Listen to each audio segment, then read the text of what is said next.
Assalamualaikum warahmatullahi wabarakatuh. Hai, apa kabar semua? Semoga pada kondisi pandemi seperti saat ini, kita semua selalu diberi kesehatan dan kekuatan untuk melakukan aktivitas sehari-hari.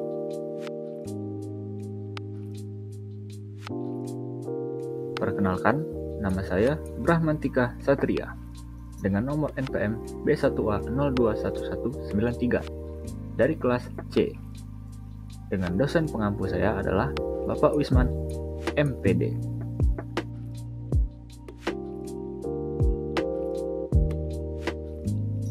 Pada video ini, saya akan menjelaskan materi tentang kutipan, mulai dari pengertian, fungsi, dan jenis-jenisnya.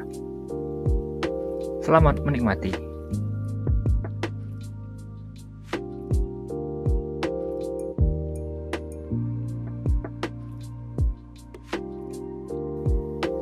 Pengertian kutipan. Kutipan berasal dari bahasa Inggris sekitar pada abad pertengahan.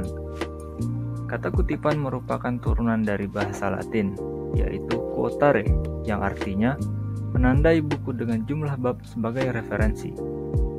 Pengutipan adalah penggunaan konsep, ide, gagasan orang lain, maupun yang sejenisnya yang diambil dari sumber tertentu, baik secara langsung maupun secara tidak langsung. Secara sederhananya, kutipan dapat diartikan sebagai seluruh kalimat atau paragraf yang tidak berasal dari pemikiran atau ide dari diri penulis itu sendiri, yang ia gunakan dalam tulisannya itu diambil atau dipakai dari tulisan orang lain untuk dijadikan sebagai kalimat di dalam tulisannya.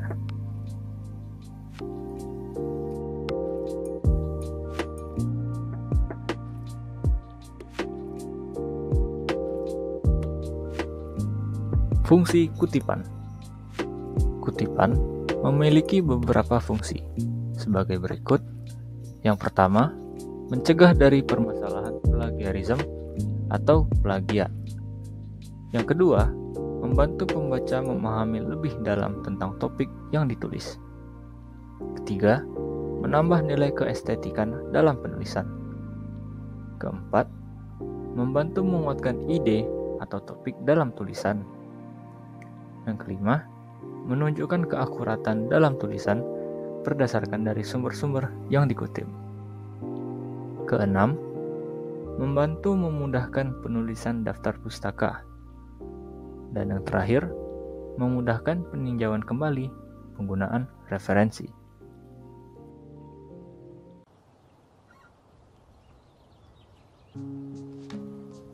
Syarat-syarat mengutip.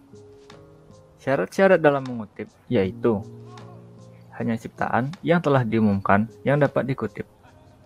Pertama, ada pembeda yang jelas antara mengutip dengan bagian yang dikutip. Yang kedua, bagian yang hendak dikutip diupayakan sesedikit mungkin. Yang ketiga, bagian yang dikutip harus sama persis seperti yang ditulis di dalam ciptaan yang orisinal. Keempat, sumber yang dikutip disebutkan dengan jelas. Yang kelima, kutipan tidak boleh melanggar hak moral dari pencipta kutipan. Keenam, perlu adanya pembeda yang jelas antara kutipan dengan bagian yang dikutip.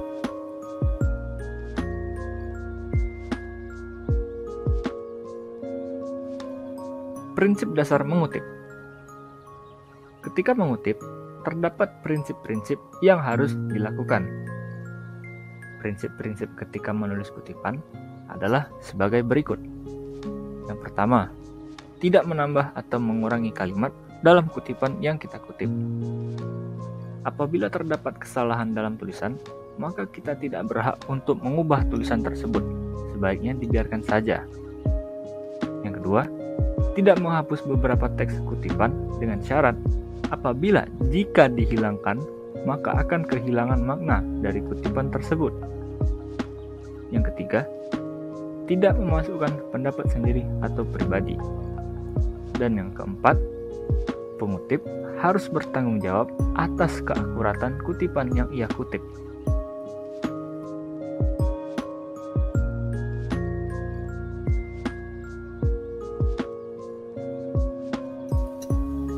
Jenis-jenis kutipan. Kutipan memiliki beberapa jenis. Yang pertama, kutipan langsung. Kutipan langsung atau direct quotation adalah kutipan yang dibuat mirip seperti sumbernya, dan kata-kata yang digunakan sama dengan yang aslinya. Tanda kutip langsung biasanya digunakan ketika A. Mengutip rumus atau modal matematika, B. Mengutip peraturan hukum, surat perintah, dan surat keputusan, C. Mengutip peribahasa, puisi, dan drama, D. Mengutip beberapa kata yang sudah dipastikan kebenarannya, dan E. Mengutip karya ilmiah yang jika dinyatakan dalam bentuk lain akan kehilangan maknanya.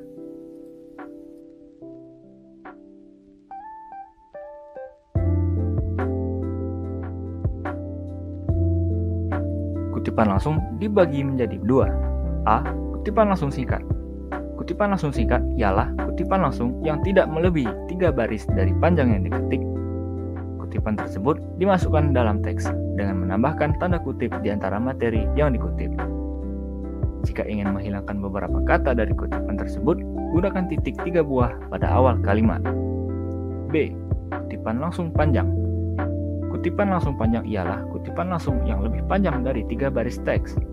Tanda kutip diberi tempat tersendiri dalam paragraf baru yang berdiri sendiri dan diberi spasi. Di bar indentasi kalimat pertama adalah 7 spasi dari batas baru, dan baris kedua dan berikutnya dimulai setelah 2 spasi dari tepi garis kiri dan tidak diberi tanda petik.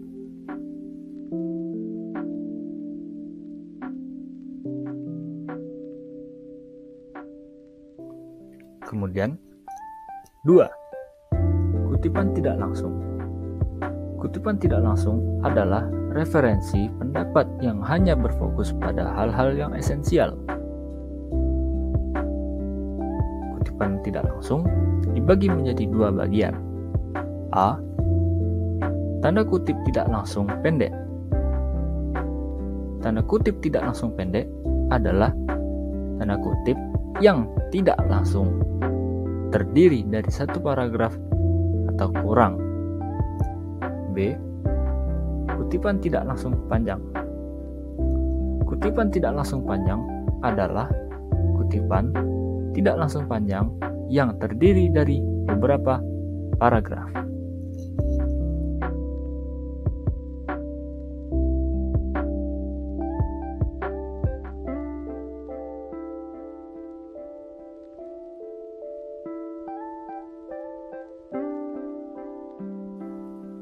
Sumber kutipan. Ketika kita ingin menulis kutipan atau mengutip suatu kutipan, maka kita dapat mencarinya dari beberapa sumber berikut ini. Yang pertama adalah majalah.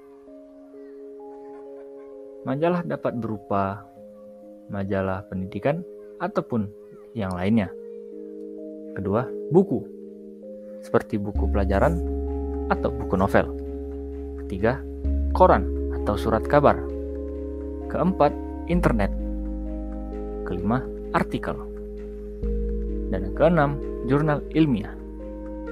Dan yang terakhir, ensiklopedia.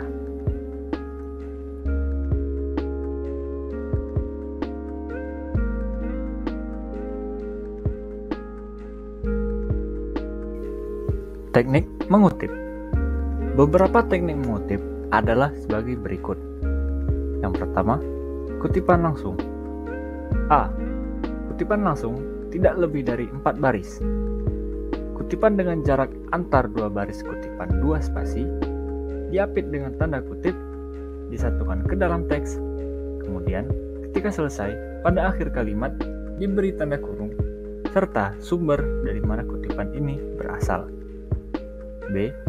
Kutipan langsung lebih dari 4 baris. Kutipan ini dipisahkan dari teks dengan jarak 3 spasi. Jarak antar kutipan adalah 1 spasi. Kutipan ini diapit oleh tanda kutip dan di belakang kutipan ditulis sumber kutipan.